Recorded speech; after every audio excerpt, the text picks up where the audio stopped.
भाई किसी ने सही कहा है, अधूरा ज्ञान खतराए जान। यानी कंप्लीट इंफॉर्मेशन जितनी तेजी से आपके करियर को सही दिशा में ले जाती है, आधी अधूरी जानकारी उतनी ही तेजी से आपको गड्ढे में ले जाती है। नेटवर्क मार्केटिंग एक्चुअल में वो ट्रेन है जो कि गरीबपुर से अमीरपुर जाती है और पिछले कई दशकों से लगातार जा रही है। लाखों लोगों को आज तक उनकी मंजिल पे पहुंचा भी चुकी है। और अगर आप ये वीडियो देख रहे हो तो इस बात की पूरी संभावना है कि कहीं ना कहीं आप भी इस ट्रेन का टिकट कटवा चुके हो। आप सबको मेरी तरफ से हार्दिक बधाई। लेकिन असली जश्न का मौका तो तब बनेगा जब आप अपनी मंजिल पे यानी अमीरपुर पहुंच जाएंगे। मुद्दे की बात यह है कि इस ट्रेन का टिकट तो बहुत सारे लोग कटवा लेते हैं, लेकिन ज्यादातर लोग अमीरपुर नहीं पहुंच पाते। जब ये ट्रेन गरीबपुर से चलती है तब तो इस ट्रेन में इतनी ज्यादा भीड़ होती है कि पांव रखने तक की जगह मिलना भी मुश्किल हो जाता है। भीड़ की भीड़ घुसती चली जाती है नेटवर्क मार्केटिंग की ट्रेन में। लेकिन अमीरपुर पहुंचते पहुंचते इस ट्रेन में इतनी जगह बन जाती है कि अंत तक इसमें टिके रहने वाले यात्री आराम से सोते सोते अमीरपुर पहुंच जाते हैं। प्रश्न ये उठता है कि वो भीड़ कहां चली जाती है? उन 95% लोगों को जमीन खा जाती है या आसमान निगल जाता है? मैं आपको बताता हूं कि एक्चुअल में होता क्या है। गरीबपुर से अमीरपुर जाने का टिकट खरीदने के बावजूद भी लगभग 25% लोग तो ऐसे होते हैं जो कभी ट्रेन में चढ़े ही नहीं। यानी कि जिन्होंने नेटवर्क मार्केटिंग बिजनेस ज्वाइन करने के बावजूद भी कभी सीरियसली काम स्टार्ट किया ही नहीं। उन लोगों का मानना होता है कि मैंने ट्रेन का टिकट खरीद लिया है तो ट्रेन मेरे बाप की हो गई और ट्रेन का ड्राइवर मेरा खानदानी नौकर हो गया। अब तो ये ट्रेन मेरे ही हिसाब से चलेगी और मैं ट्रेन में तभी चढ़ूंगा जब ये मेरे घर के दरवाजे पे आके खड़ी हो जाएगी। ऐसा कहीं होता है क्या? अगर कोई ट्रेन का टिकट खरीदने के बाद ऐसा सोचता है कि मैं तो ट्रेन में तभी चढ़ूंगा जब ये मेरे घर के दरवाजे पे आके खड़ी हो जाएगी, तो ऐसे व्यक्ति को आप क्या कहेंगे? बताने की जरूरत नहीं है, सभी जानते हैं। लेकिन फिर भी बहुत से लोग नेटवर्क मार्केटिंग बिजनेस में यही गलती करते हैं, कभी घर से निकलते ही नहीं। अब जो लोग जैसे तैसे करके इस ट्रेन में चढ़ भी जाते हैं, यानी काम करना शुरू कर भी देते हैं, उनमें से भी बहुत सारे लोग ऐसे होते हैं जो ट्रेन पकड़ने की इतनी जल्दी में थे कि हड़बड़ाहट में गलत ट्रेन में चढ़ जाते हैं। यानी कि नेटवर्क मार्केटिंग के नाम पे कुछ भी करने लग जाते हैं मार्केट में। तरह तरह की ऊल जुलूल कंपनियों के झांसे में आके अमीरपुर जाने वाली ट्रेन की जगह फकीरपुर जाने वाली ट्रेन में चढ़ जाते हैं। खुद तो गलत ट्रेन में चढ़ी गए होते हैं, दूसरों को भी हाथ पकड़ के उस गलत ट्रेन में चढ़ा देते हैं और आखिर में हाथ में रह जाते हैं वही ढाक के 3 पात। इनकी गलती ये नहीं है कि ये लोग गलत ट्रेन में चढ़ गए, बल्कि इनकी गलती ये है कि सही ट्रेन कौन सी है इन्होंने इसकी प्रॉपर जानकारी नहीं ली। अगर आपको ये पता है कि सही ट्रेन कौन सी है तो चाहे गलत ट्रेनें 50 खड़ी हों, आप उनमें नहीं चढ़ोगे। और अगर आपको पता ही नहीं है कि सही ट्रेन कौन सी है तो आपको सभी ट्रेन सही लगेंगी और जो आपको सामने सबसे पहले दिखाई देगी आप उसी में चढ़ जाओगे। और ऐसा ही आज की डेट में हो रहा है हजारों लोगों के साथ। सही ट्रेनों की संख्या है लगभग 50 तो गलत ट्रेनों की संख्या है 5000। ऐसे में जरूरी है कि आपके पास डायरेक्ट सेलिंग या नेटवर्क मार्केटिंग इंडस्ट्री को लेकर जो गवर्नमेंट के द्वारा गाइडलाइंस दी गई हैं, उन गाइडलाइंस की पूरी जानकारी आपके पास हो ताकि आप रियल और फेक नेटवर्क मार्केटिंग कंपनीज में अंतर आसानी से समझ पाएं। वैसे तो इन गाइडलाइंस के बारे में आपको गूगल पे पूरी जानकारी मिल जाएगी, फिर भी यदि आप लोग गाइडलाइंस के ऊपर एक डिटेल्ड वीडियो चाहते हैं तो नीचे कमेंट बॉक्स में जी टाइप कर दो जल्दी से, ताकि मुझे भी पता चल सके कि आपको एक्चुअल में इस टॉपिक पे वीडियो चाहिए। आपको आज की मार्केट सिचुएशन के बारे में जानकर आश्चर्य होगा कि मार्केट में आज की डेट में जितने भी नेटवर्कर्स काम कर रहे हैं और अपना जीवन बदलने के लिए दिन रात कड़ी मेहनत कर रहे हैं, उनमें से लगभग 70% लोग गलत ट्रेन में चढ़े हुए हैं। मात्र 30% ही सही ट्रेनें पकड़कर आगे बढ़ रहे हैं। पर इससे भी बड़ी और गंभीर समझने लायक बात यह है कि इनमें से भी बहुत सारे लोग, इन 30% में से भी बहुत सारे लोग सही ट्रेन में चढ़ने के बावजूद भी अमीरपुर नहीं पहुंच पाते हैं। इसका कारण यह है कि गरीबपुर से अमीरपुर जाने वाली ट्रेन कई जगहों पे यानी कई स्टेशंस पे रुक के अमीरपुर जाती है। और ये सभी लोग इनमें से ही किसी ना किसी स्टेशन पे ट्रेन से उतर जाते हैं, इसीलिए ये लोग कभी भी अमीरपुर नहीं पहुंच पाते। वैसे तो छोटे मोटे सैकड़ों स्टेशन हैं जो गरीबपुर से अमीरपुर के बीच में आते हैं, पर इनमें से 5 ऐसे बड़े स्टेशन हैं जहां पे सबसे ज्यादा लोग इस ट्रेन से उतर जाते हैं और कभी अमीरपुर नहीं पहुंच पाते। सबसे पहला स्टेशन आता है भयनगर। जिनके मन में भय होता है किसी भी प्रकार का, वो सारे लोग इस स्टेशन पे ही उतर जाते हैं। असफलता का भय, ठुकराए जाने का भय, कंपनी बंद हो जाने का भय, नौकरी छूट जाने का भय, परिवार वालों और करीबियों के विरोध का भय, और इसी प्रकार के ना जाने कितने भय हम अपने मन में पाले रहते हैं। ये भय आपकी सफलता का सबसे बड़ा दुश्मन होता है और आपके असली व्यक्तित्व को खुल के लोगों के सामने आने नहीं देता। एक बार आप इस स्टेशन से आगे निकल जाते हैं और अमीरपुर जाने वाली ट्रेन से उतरते नहीं हैं, तो अगला जो स्टेशन आता है जहां पे अधिकतर लोग ट्रेन से उतर जाते हैं वो है संदेहपुरी। संदेह यानी डाउट या शक ऐसी बीमारी है जिसका इस दुनिया में कोई इलाज नहीं है। संदेह सीधा आपकी बुद्धि पर अटैक करता है और आपकी सोचने, समझने और डिसीजन लेने की क्षमता को खत्म कर देता है। डाउट कभी भी आ सकता है, डाउट किसी पे भी हो सकता है, कंपनी पे, प्रोडक्ट्स पे, सिस्टम पे, अपलाइन पे, किसी पे भी। इस डाउट को सिर्फ एक ही तरीके से रोका जा सकता है और वो तरीका है विश्वास करना। विश्वास करना अपनी कंपनी पे, विश्वास करना अपने प्रोडक्ट्स पे, विश्वास करना अपने सिस्टम पे और अपलाइंस पे। अगर आप में विश्वास है तो आप संदेहपुरी स्टेशन से भी बच जाएंगे और आगे निकल जाएंगे। एक बार आप इस स्टेशन से आगे निकल जाते हैं और अमीरपुर जाने वाली ट्रेन से उतरते नहीं हैं, तो अगला स्टेशन यानी तीसरा बड़ा स्टेशन जहां पे अधिकतर लोग ट्रेन से उतर जाते हैं वो है सलाहपुर। जी हां, आपने भय पे जीत हासिल कर ली, आपने संदेह पे जीत हासिल कर ली। अब आपको उन लोगों से बचना है जो आपको फालतू सलाह देकर आपके रास्ते से भटकाने की कोशिश करते हैं। याद रखना, हर सलाह देने वाला व्यक्ति आपका भला चाहने वाला हो ऐसा जरूरी नहीं है, और हर भला चाहने वाला व्यक्ति आपको सही सलाह दे रहा हो ऐसा भी जरूरी नहीं है। इसीलिए ये सलाहपुर स्टेशन सबसे खतरनाक स्टेशनों में से एक है। अगर आपने सही सलाह को छोड़ दिया और गलत सलाह को मान लिया तो आपका सफर वहीं खत्म हो जाएगा। ज्यादातर लोगों के साथ समस्या यह है कि उन्हें समझ ही नहीं आता है कि कौन उन्हें सही गाइड कर रहा है और कौन उन्हें मिसगाइड कर रहा है।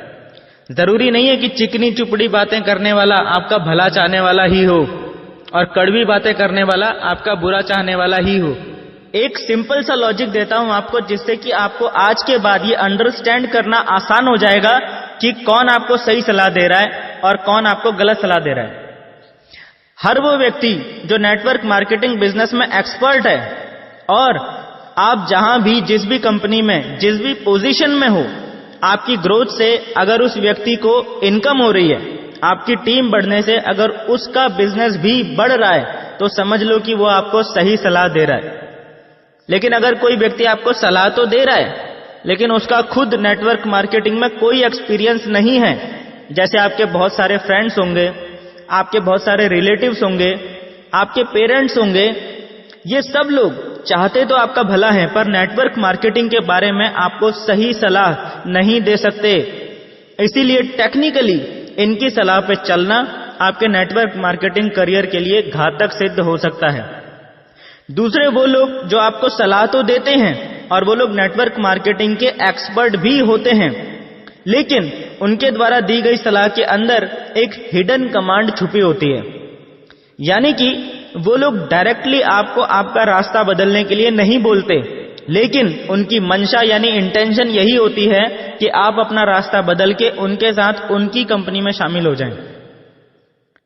इस जगह पे आपको बहुत ज्यादा सतर्कता बरतने की जरूरत होती है कि जिस व्यक्ति से आप सलाह ले रहे हो, क्या वो व्यक्ति दिल से आपका भला चाहता है या आपसे पहले अपना भला चाहता है।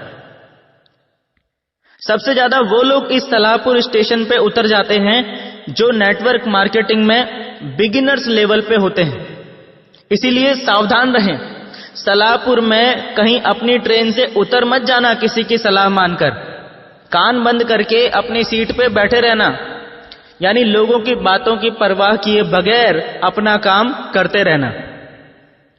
जब आप इस सलाहपुर स्टेशन को भी पार कर लेते हैं तो आपके रास्ते में चौथा सबसे बड़ा स्टेशन आएगा आलसपुर। जी हां, आलस अगली सबसे बड़ी बाधा है आपके रास्ते की।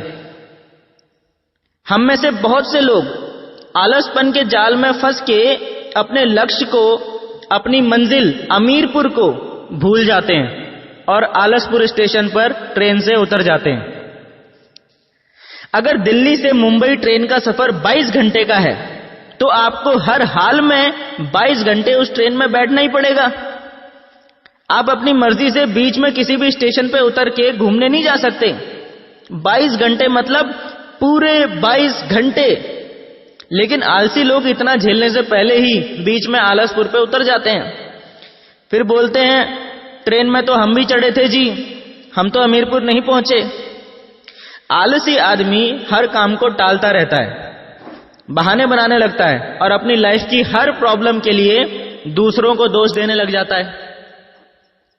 इसीलिए उनके बिजनेस की ग्रोथ रुक जाती है, टीम काम करना बंद कर देती है, अपलायंस भी कुछ टाइम बाद गौर करना बंद कर देते हैं और यह आदमी धीरे धीरे खुद ब खुद बिजनेस से आउट हो जाता है। आदमी में आलस पैदा क्यों होता है? इसका सबसे बड़ा रीजन है आदमी के काम करने का कोई बहुत बड़ा क्लियर कट पर्पस ना होना। इसीलिए कहा जाता है कि इस नेटवर्क मार्केटिंग इंडस्ट्री में डायमंड वही बन सकता है जिसके पास उसका क्लियर कट पर्पस होता है, क्योंकि ये पर्पस आपको हमेशा आलस से दूर रखता है। यानी आपको आलसपुर स्टेशन पर ट्रेन से उतरने नहीं देता। एक बार आप आलसपुर को भी पार कर लेते हैं तो अमीरपुर पहुंचने से पहले आखिरी सबसे बड़ा स्टेशन आपके रास्ते में आता है होशियारपुर। ये पंजाब वाला होशियारपुर नहीं है, ये ज्यादा होशियारी दिखाने वालों का होशियारपुर है। अपने आप को सबसे सयाना समझने वाले, सबसे ज्यादा नॉलेजफुल समझने वाले, अपने को ही समझदार, दूसरों को बेवकूफ समझने वाले, अपना उल्लू सीधा करने की कोशिश करने वाले, मुंह में राम बगल में छुरी वाले, दूसरों के हितों को दरकिनार करने वाले, नियमों को तोड़ना अपनी शान समझने वाले, हर काम में शॉर्टकट तलाशने वाले, दूसरों के सर पर पैर रखकर सफल होने की कोशिश करने वाले, इस तरह के सभी लोगों का सफर इस स्टेशन पे आके खत्म हो जाता है, क्योंकि इनके अंदर बीमारी होती है अपना दिमाग लड़ाने की और अपने आप को अपने अपलाइन से ज्यादा स्मार्ट साबित करने की। इसीलिए ये लोग कुछ ना कुछ होशियारी दिखाने की कोशिश जरूर करते हैं, सिस्टम और कंपनी के खिलाफ कोई ना कोई एक्टिविटी जरूर करते हैं और बस फिर वही इनके करियर की सबसे बड़ी गलती साबित होती है और उस एक गलती की वजह से इनका सफर इस होशियारपुर स्टेशन पर खत्म हो जाता है। सिर्फ कुछ लोग यानी कि मात्र 1% लोग ही इस 5वें स्टेशन को पार करने के बाद ट्रेन में बचते हैं और बाकी 99% लोग कभी भी ये नहीं बोलते कि मेरी गलती थी, मुझ में ही कमी थी।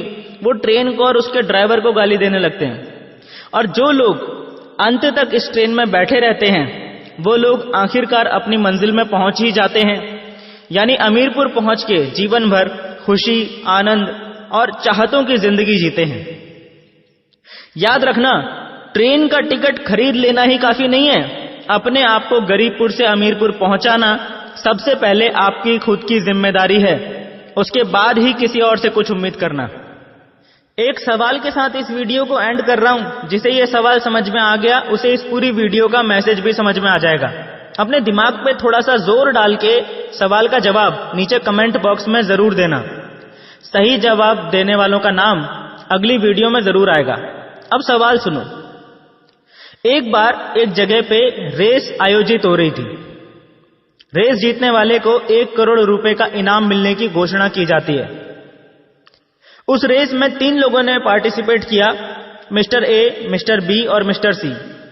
तीनों रेस वाले दिन रेस वाली जगह पे पहुंचते हैं तो क्या देखते हैं कि रेस के लिए जो रास्ता चुना गया था वो एक जंगल से होकर गुजर रहा था, बल्कि यूं कहूं कि वो रास्ता था ही नहीं, वो तो घना जंगल था।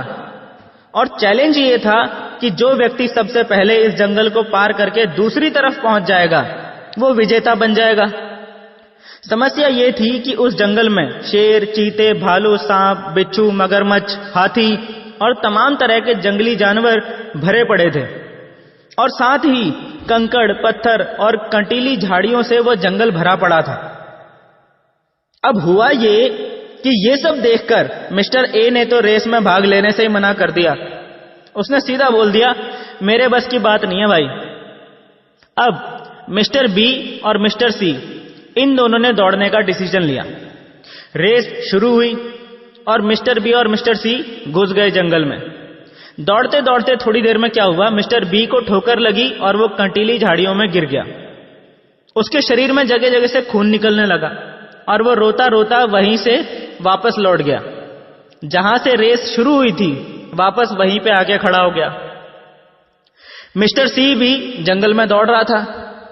दौड़ते दौड़ते अचानक उसको भी ठोकर लगी, वो भी गिर पड़ा। वो उठा तो उसने देखा कि पैर के अंगूठे से खून निकल रहा है। उसने परवाह नहीं करी और वो आगे बढ़ता रहा। थोड़ी देर में पैर में एक कांटा लग गया और दर्द होने लगा। उसने अब भी परवाह नहीं करी और वो आगे बढ़ता रहा।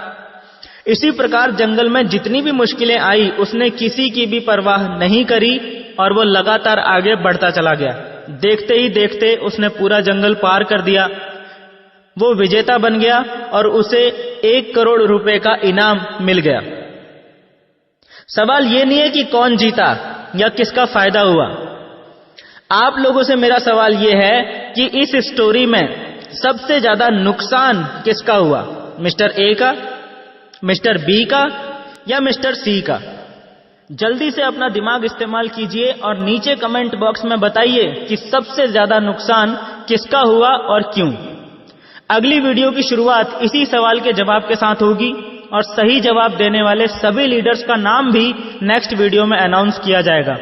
हमारी नेक्स्ट वीडियो की नोटिफिकेशन आपके फोन में आए और YouTube पे वीडियो पब्लिश होते ही आपके फोन की घंटी बज जाए, उसके लिए नीचे मौजूद सब्सक्राइब के बटन को अभी दबा दीजिए और बटन दबाते ही साइड में घंटी का एक निशान आएगा, उसे भी जल्दी से दबा देना ताकि नेक्स्ट वीडियो आपसे मिस ना हो।